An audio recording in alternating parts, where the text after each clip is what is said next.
Okay, welcome to week 7 of Exposure, my weekly project where I put out a very imperfect video as a essentially OCD exposure for my OCD perfectionism.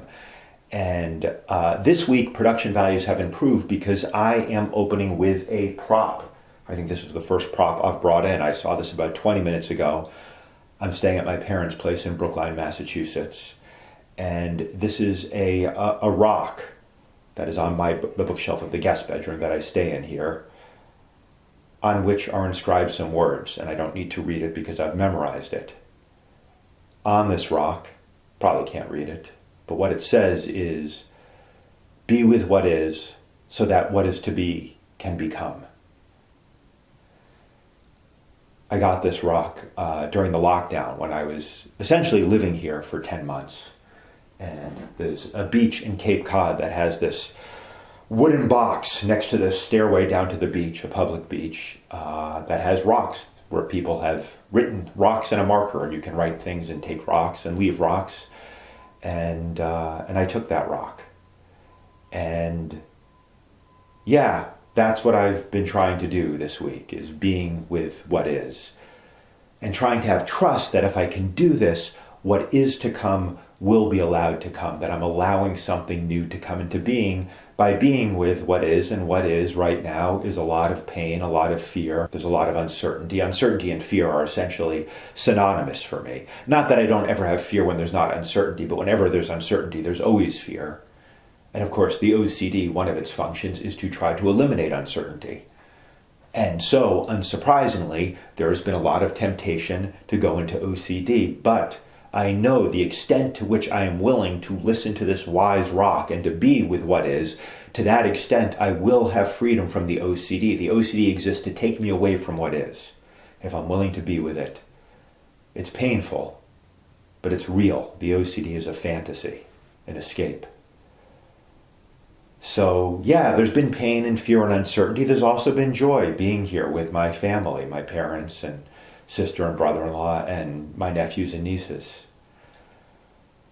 And that's why I'm here, because I knew I wanted that support, that love in the face of this deep uncertainty and pain of the possibility of my relationship with Anna, a woman I've been with for a year and a half, the possibility of that relationship ending.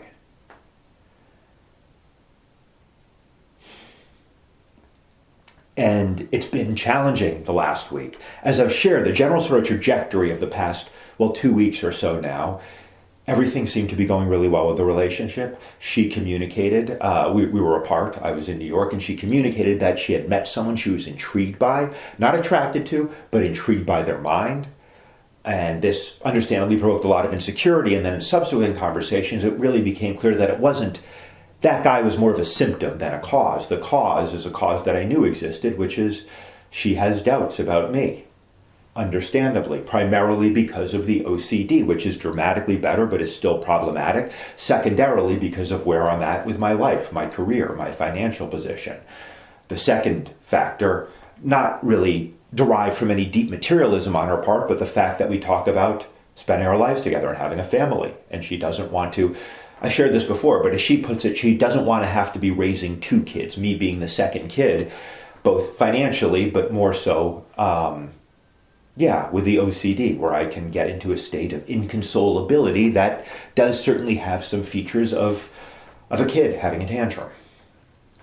So she had requested a 2-week break, and initially that was very painful. Then there was a great deal of relief as I contemplated the real possibility that this relationship could end, and consequently the removal of 2 sources of pain in my life. One, the pain of being in a deeply vulnerable relationship where you share everything and your heart is wide open. Of course, that's scary, which is precisely why I avoided a deeply vulnerable relationship for 20 years, since the last time I was in a deeply vulnerable relationship when my heart got broken, and in the aftermath of that, I developed the obsessive compulsive disorder. So this relationship is the first time in 20 years I've experienced this vulnerability, and understandably, I think inevitably, it is scary. So contemplating that relationship ending and that vulnerability going away, there was some comfort there. And then the other source of pain in this relationship is the fact that she is very easy to love. And I don't want to say I'm not easy to love. basically, I cause her pain in this relationship. Maybe that's not exactly the right formulation. What I would say is the way I can be painful to be around. When I am in OCD or when I'm in my sort of perfectionistic, rigid traits, which again, I'm better from a mental health perspective, I am better than I've ever been in my life by a wide margin. And I'm better than I've been when I met her a year and a half ago. I'm even better than where I was 2 months ago. And I think the great source of hope for me is that even as I've been going through this pain of contemplating the end of this relationship, I've been able to use that pain for growth, to get healthier, by listening to the rock, by being with what is. Because the OCD came in after I had this heartbreak 20 years ago, because what was then 20 years ago, this deep sense of loss and sadness, I was unwilling to be with it. And I would say I wasn't able to be with it. I didn't know how to be with it because I was very disconnected from my body. I didn't have the tools, even the language of like really sensing emotions at a physical level, which is where emotions exist. I know better now. And I've been able to consistently make the choice to be with the sadness, be with the fear, be with the uncertainty over the last week. But it's been intense because after that initial period of relief, so she had requested a 2-week break as I moved into week 2, the loss really started hitting me. And the uncertainty, the just not knowing what's going on with her. She was going to see this guy. And I'm tracking the days in my head. I'm like, oh, this is the day she's seeing this guy. Maybe I'll hear from her tomorrow. And I didn't hear from her the next day. And it's like, well, I don't know how to interpret that. Maybe that means that she had an amazing time with this guy and she wants to go deeper. Or maybe it means, it could mean anything. And I can't know what it can mean. And then I did hear from her. She called. I couldn't talk at the moment the phone rang. But I picked up. And I said, I can't talk right now, but I can call you in like 20 minutes. And she said, okay. And I got off the phone and my physical experience was so intense, like heart pounding, and like shortness of breath, excitement, hope, fear, just a very intense physical experience, just vibrating. And I was like, you know what? Let me try to ground a little bit before I talk to her. And so I did. I meditated, which is a regular practice, but I will say that's a lot of how I've been trying to listen to the rock, is by doing a lot of meditation and a lot of IFS, internal family systems, parts work, talking to these parts of me. The parts that I've been talking to and connecting with most deeply over these recent weeks have been the figuring it out part, the OCD part, but I don't like to reduce it to that. It's the part that tries to figure out if everything is optimal. Appreciating that part for trying to get everything right, but telling it can relax. The anger part that comes in to protect me from any hurt, telling it can relax. And then the sadness and fear, and telling that part that it's not alone, that I'm glad it's there, that I'm here with it, that even if we lose Anna, I'm still here with that part. That part is never really alone. Because that part, that very young part, felt very, very alone when I was a little boy, alone in my bedroom, no friends, my mother crying in the next room because I'd had a huge temper tantrum, the overwhelming shame. So I sat, meditated, talked to those parts, really asked that figuring it out part and the anger part, saying like, hey, you can relax during this conversation. Whatever happens, I'm okay. It's okay for me to feel this sadness. But being very aware that this conversation, when I dial that number, well, I'm not dialing that number. It's obviously, she's in my phone. Side note, one of the things I love about Anna is we'd been, dating like 4 or 5 months, and somehow she saw my phone, I had her first name and last name, and she was like, why don't you take my last name out? Just first name. Like, we're at that point right now. I don't know. That moment really stayed with me. Something about maybe intermingling like her practicality and her romanticism, right? Like that's a moment, I think. That's a moment when you change someone from a full name to a first name. Though on WhatsApp, I still have her full name. It didn't change there. Anyway, I call her. And as the phone is ringing, I'm aware, like my mind is trying to figure out, what do I want? And I'm very aware of both things. Yes, I want her to say, this is continuing. And yes, a part of me wants her to say, this is over. To finally save me from the fear of vulnerability and the pain of knowing that I caused her pain. And knowing it could be either one. And really realizing, like this call, she could pick up and just say, I love you so much, but I just can't do this anymore. This could be it. And I have a thought as it's ringing, as the phone is ringing, I have the thought, this is kind of like Schrodinger's relationship. Schrodinger's cat is a concept in physics where essentially, I won't get into all the parameters of it, it's a thought experiment, but where the cat is an actual cat, they didn't do this experiment, but a cat in this thought experiment is simultaneously alive and dead in this box, this impenetrable box, until you go and observe it. And when you observe the cat, it flips into one or the other state. It's either alive or dead. But in that moment of indeterminacy, it's both things. And I have this sense that if she doesn't answer the phone, this is like Schrodinger's relationship. We're together and we're broken up. And there's some part of me that's like, what if the phone just rings forever? What if she just doesn't pick up? But she does pick up. And almost immediately, she's crying. And she's telling me how much she misses me. Telling me how every day she's wanted to call me. But she hasn't because she's really trying to sit with her own stuff. But she really, really misses me. But she doesn't say it's not a definitive and I want to see you, or I really miss you, but I know we need to end this. And so I share where I'm at, because that is one thing that I got in this break is clarity. And the clarity I came to was, if I look at this as, if I try to answer the question, should I be with this person forever? Is this my partner for life? Is this, really the question in my mind, is this going to work? I can't answer that question. I don't know. I know that I also feel doubt about the relationship at times, though it should be said, my doubt is not specific. My doubt is not, I have concerns about this thing about Anna. My doubt is just this general, I've shared this before, my friend Kevin has a great term that I've adopted. He calls it, I don't know CD. I don't know CD. So that's how I often think about it. But I also don't necessarily want to reduce my doubt to OCD. It could be grounded in a deeper reality. So I don't know if this is going to work. But if I instead narrow the question down to, do I want to continue saying yes to this? The answer is unequivocally yes. And the reason it's unequivocally yes is, one, because I love her, but two, and I'd say even more so too, because I'm growing and learning so much from this relationship. There's no question that at this stage, I learn and grow more by being in this relationship than by not being in this relationship.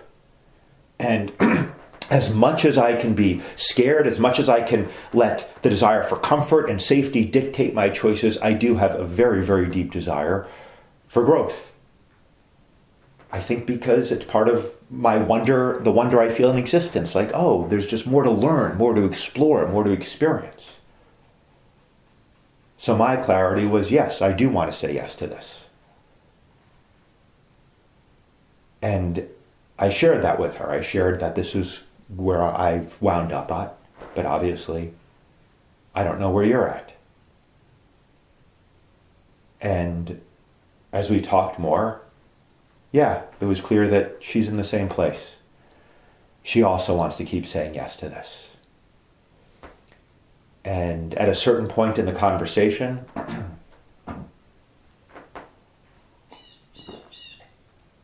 this is my other prop, a water glass, deployed not for vocal cord hydration, but for dramatic pauses. This is all carefully scripted.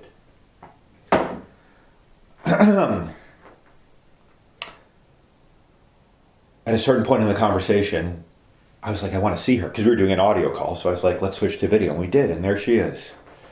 Tear-stained, beautiful Anna, my Anna. And it was a sweet conversation. We talked for about an hour. But there was a lot that was not said. We did not talk. We didn't get to what had happened with this guy. I mean, I assume nothing happened physically. Though as I hear myself say that, maybe I think that's a safe assumption. But yeah, and there were other questions. She had shared in one of our recent conversations before this break that sometimes she feels that there's something missing from this relationship, which is different from saying, I'm worried about your OCD or where you're at in your life. And I've never clarified that. Yeah, what was clear was she loves me, and she said that. She said repeatedly, I love you so much, and I miss you so much, and I want to see you. And I didn't press those points because we'll do it in person, but also maybe there's a little part of me that felt like I was good on this conversation, by which I mean I felt grounded, centered, present, and I felt like I wasn't consciously strategic in what I was saying, but I wasn't trying to sell her. But I wasn't not trying to sell her exactly. I mean, she didn't need to be sold. Of course, the product being me. I don't know. Maybe I'm overthinking this, but it felt a little bit to me like, so I used to do sales. That was my day job before I had a huge, successful career as a social media influencer. Look at my like count, guys. No, before I became a full-time performer, and I may have to go back to sales. But yeah, sometimes you're on the phone with a prospect, and like, it could go either way, and you're like, oh, good. I'm closing this deal. And you don't want to push it too hard, You're like, all right, good. Good. It's a yes. Let's get off the call, sign the contract. Maybe a little bit of that. Not a lot of that, but maybe a little bit of that. But yeah, I got off the call with her, knowing that I was going to see her in a few days. And the relief was tremendous. I felt elated. And I had told my parents, I try to keep less and less from the family. And my mother even watches these videos, which I have sometimes mixed feelings about. Hi, Mom. But yeah, why hold anything back? They're not going to be here for that much longer, and I'm not going to be here for that much longer, and you're not going to be here for that much longer. I mean, this is so fucking temporary. So, but I also shared with them, like, yeah, this is what's happening with Anna right now, and it's painful. They've met her, they really like her. So my mother was out getting groceries, and she came back, and I told her, and she was really happy. And I went down and told my sister, and she was really happy. Yeah, and I felt great, and my father was really happy. And I went for a walk with my dad, which is one of our two favorite activities with his Alzheimer's. What we can enjoy doing together is going for walks and watching movies. And on the walk, I felt myself getting a little irritated at him, at his slowness. He's a slow walker, and just irritated that he's repeating some of the same things, which was a stage I was in with his Alzheimer's years ago, but I'm past that now. I actually appreciate his stupid repetitive jokes as someone who likes stupid repetitive jokes. But I felt myself getting a little irritated. And that was a giveaway for me. There's some discomfort here. There's some disquiet here. And I got home and I found myself checking my phone for nothing, just, looking for a little dopamine hit. And I was like, oh, wow. Yeah, I feel very uncomfortable right now. That relief was very short-lived. And I felt just this fear start to build. Because yeah, of course, we are going to continue saying yes to this, which is scary as fucking hell. And then, so that was 2 days ago we had this call, and then yesterday the OCD started coming in. I'm planning on going there tomorrow, but the OCD started, not quite the OCD, I didn't indulge it fully, but this sort of like, maybe I should go in a week because the weather's nice here and it's really sweet being here with my father, even if it's also heartbreaking, but I love being with him. It's fall in New England. Like, yeah, why not go in a week? And knowing full well what's happening, yeah, my mind is saying, oh, this is scary. Let's figure out this stuff that doesn't really matter so you don't have to feel this stuff that really does matter. And then I messaged her yesterday about some logistical stuff, left her a voice memo on WhatsApp, and I didn't hear back, which is unusual, and the insecurity set in. And with the insecurity, these two competing hopes. One was like, oh, I hope, she's not having major second thoughts about this whole thing. I hope it's still a yes. And then right on the heels of that, maybe it's better if she is having second thoughts. Maybe it's better if it's not a yes. But, yeah, I heard from her this morning. It's a yes. And I'm going to go out there tomorrow, even though there's a part of my brain that's looking out the window at these fall colors and is like, oh, this is the best time of year here. Stay here. But clearly, this is what's is. This is what's is. Yeah. But the way I'm looking at it, and I shared this with her, is I'm not looking at this as really, this is an unequivocal yes. I'm not going back there. And I think I'm saying this to reassure myself, but I think it's true. I think it's a healthy way. Healthy, who fucking knows what healthy is? I think it's a useful way of approaching this. I'm going to San Francisco to see her and talk with her.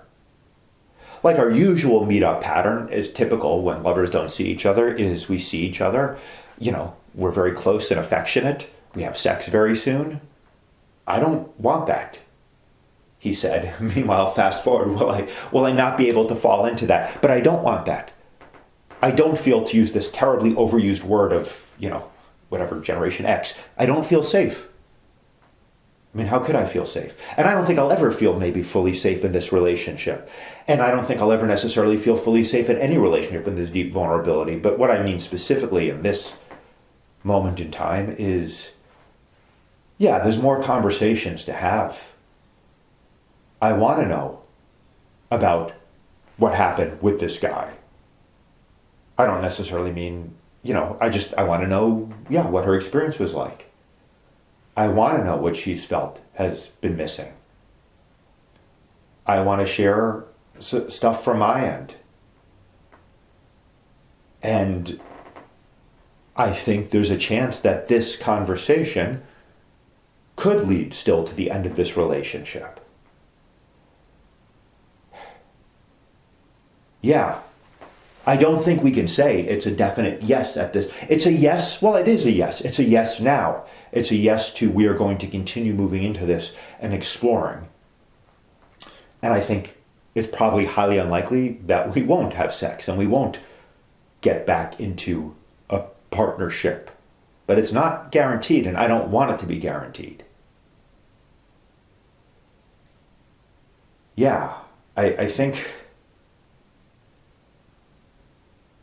I don't know, I was going to say I want answers. I don't even know what answers I really want. I want, I want reassurance, but not... What am I looking for? Yeah, I just want to feel connected. I want to feel like we're on the same page. I guess I do want answers to those questions I mentioned. So I'm going to get on that plane tomorrow. I'm going to go to San Francisco. And I'm going to see what happens. Yeah. And I'm almost certainly going to do that with a part of me saying, I hope this works out, and a part of me saying, I hope this doesn't work out. But yeah, the certainty I come down to is I learn more by being in this.